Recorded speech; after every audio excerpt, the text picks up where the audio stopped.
I've been having this dance with my son, who's 16 years old and has autism, for 17 years, if you count when he was inside of me.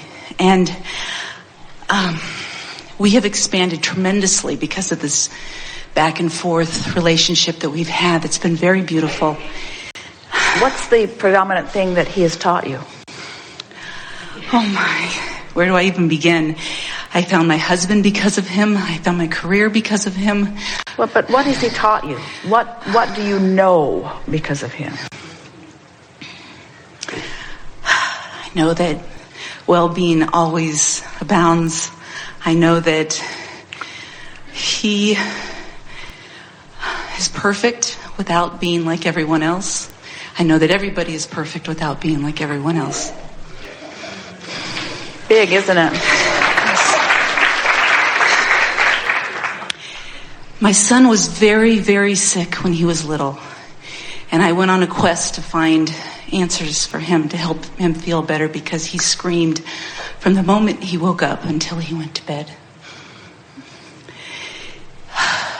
I was the predominant caregiver and with him most of the time, and I can't help but wonder if that experience that he put us both through was purposely for my expansion.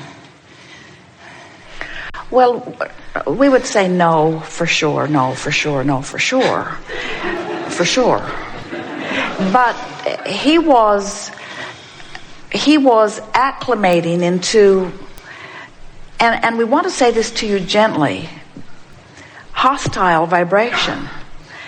And we only say that because hypersensitive, pure positive energy, being born into a physical environment, when you're hypersensitive to it, that's really what that is about. How long was it that way?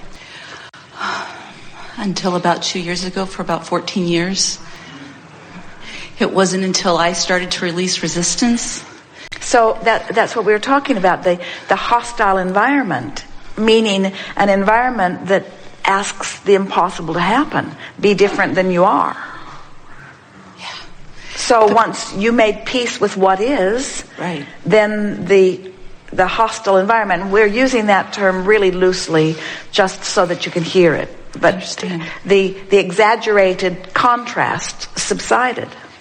Then I can't help but feel a bit guilty for his pain. Well, don't do that, because you'll just make another hostile environment. In other words, it doesn't matter what the reason for your negative emotion is. It is a vibrational frequency that someone sensitive to energy has a hard time with. So you see, when you come forth intending not to focus in a very strong way, and your society insists that you do anyway, then that's where the shouting comes in. Right. So now, in light of that conversation, what is a significant thing that your son taught you? That I have no control over others.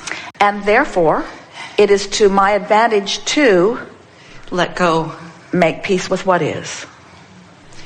So here's the thing that we really want you to hear, because there are a lot of people, not necessarily in this room, but there are a lot of people on the planet who, if they were to hear someone say what we just said, they would say, what do you mean, make peace with what is? We should be striving for an improved life. We should be striving for things to be better for someone with autism or someone with something unwanted. And we say, oh, well, you can't stop doing that. In other words, you're asking for it. In other words, contrast is causing you to ask. And it's being given. And by making peace with what is, you allow what you've asked for that has been given to be. But here, feel the difference. When you've asked and it has been given, and you keep asking, and it's been given, and you keep asking, but it's been given, and you keep asking because you can't see it, because you're not looking where it is, you're looking where it isn't, then you hold yourself in discord to what has already become, and that makes you cry. I laugh a lot more now. I see the relationship that my current husband, his stepfather, has with my son. where my current husband completely and 100% always accepts Joey for who he is. And for who he is. Now, for who he is, for who he is. For who he is without me wanting to I'm always wanting to change him. Well, that's why you said for who he is. In other words, he accepts, what you just said, it sort of slipped out. He accepts the less than adequate Joey. Is that his name? Yes. Joey. And that's why we're playing with you a little bit. He doesn't accept the less than who he is. He knows the all that he is. Oh, yes. He's not putting up with something inferior. He's benefiting by something that is. Yes. That's exactly right. So what's another thing that your son has taught you? And as I find to be his primary responsibility... Whose?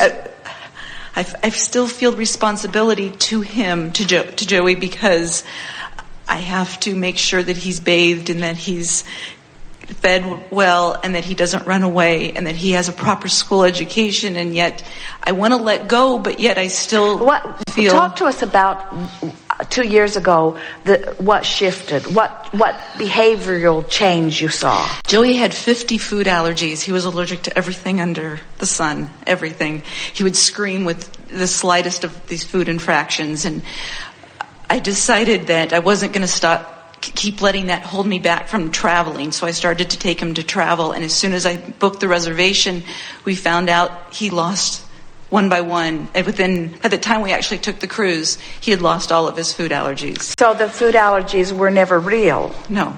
They were resistance allergies? Correct. Exactly.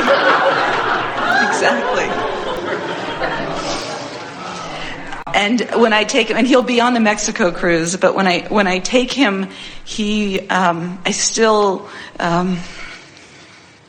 have not let go of wanting to make sure that he doesn't embarrass his sisters or upset somebody else's day. Well, you can't control that. I know. You better let go of that, or you'll have some resistance allergies. In other words, how are you going to control that? In other words, how are you going to control that? And isn't it their problem? In other words, if somebody's bothered by somebody, don't they have a I'm bothered problem? And doesn't this blessed being now give them an opportunity to expand in some new way? In other words, isn't that what we've been saying already? What he has come to help everyone understand is that I come different because you're so used to making everybody conform so that you can feel better. So I just thought I'd show up in a non-conforming way, so that if you want to feel better, it's your job, not mine. Yes. So wouldn't you like to help him out there? Yes. In other words, wouldn't you like to say, if you went to the trouble of being born this way, I think I can go to the trouble of going along with it. Okay. As I teach others, and I recently started a website, Autism Law of Attraction, because I'm trying to teach others, parents, how to let go and have a resource. The continual feedback I'm getting from parents is, how can I possibly... The continual feedback you get back from parents is, I care so much what other people think. And I can't let go of caring what other people think. And I can't control what other people think.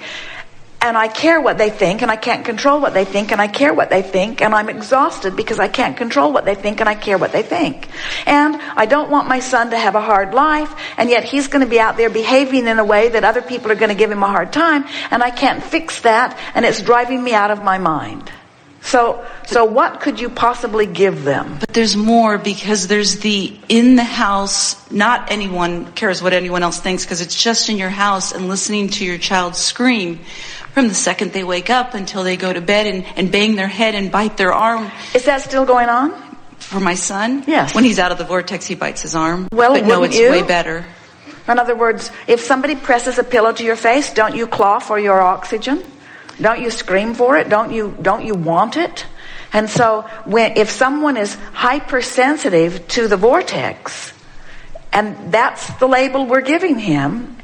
If he's hypersensitive to the vortex, he's in greater pain than most of you who have toughened yourself to being out of the vortex. That's the only difference really worth mentioning between your son who has been labeled with autism and others who have not been, is that he is sensitive to being out of the vortex and expresses his sensitivity, while everyone else you've been able to say, don't behave that way. I know you don't like it, but the world doesn't revolve around you. And I know you don't want to do this, but you're going to do it because I say you're going to do it. And on and on and on it goes. In other words, all that control that he was born apart from. In other words, he left his ability to be socialized out of the equation so that he could be free.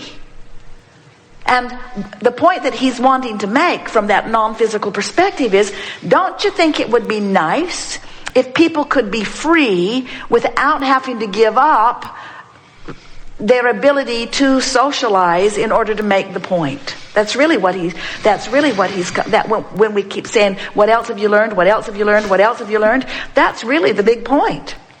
Hey, I went way out of my way to be unsocializable, so that you all would understand the fallacy in socializing everyone. So the big question is, how can we as humans socialize in a co-creative way without giving up who we really are? And the answer is simpler than any are able to hear. Stop caring what they think and care what this thinks. In other words, let your guidance come forth from within. Don't try to harmonize with that one and that one and that one and that one and that one. It's really an interesting thing to watch you all in your socializing process anyway. First, you meet your mother, who loves you mostly unconditionally. And if there's someone else in the house, the two of them are usually not really completely in harmony with each other. But then you all sort of adjust to one another. But then as soon, we're talking about people in the normal socialization process, then you go to school, and now you've got to harmonize with this teacher who knows where she came from, and who knows how life has treated her, and who knows whether she's in the vortex or not, and she's got all these rules and requirements backing her up, and right away, in just about as strong a way as your parents have done before you got to school, she's got a whole other layer of lists of things that she is now requiring of you before she will wholeheartedly appreciate you. And she will line you all up and compare you one to another and give you grades of how well you conform. And the better you conform, the better grade you get. And the less well you conform, the worse grade you get. And she will teach you your appreciation or lack of appreciation of yourself through her eyes. If you get D's and E's and F's, you'll come to loathe yourself like she loathes you. Because you represent the failure in her ability to control. And after all, isn't that what teaching is? Controlling? Do I not want to teach my son? Oh, well, no. You want to teach. Now, that description of teaching is an outside the vortex, needing to teach in order to conform, in order to control the conditions so that I can feel good when I see the results. Now, did you follow all of that? Mm-hmm. If I can control my students or my world, if I can control behavior, then I've got a better chance of feeling good. And everyone knows how much I want to feel good. And we're putting that teacher in the place of almost everyone. In other words, I want to feel good, so I have to control conditions so that I feel good. So I'll grade you on your ability to be controlled, and it really, my success in life depends upon my ability to convince, coerce, demand compliance from others. So now whole legions of energies are coming forth uncontrollable. It's freaking teachers out.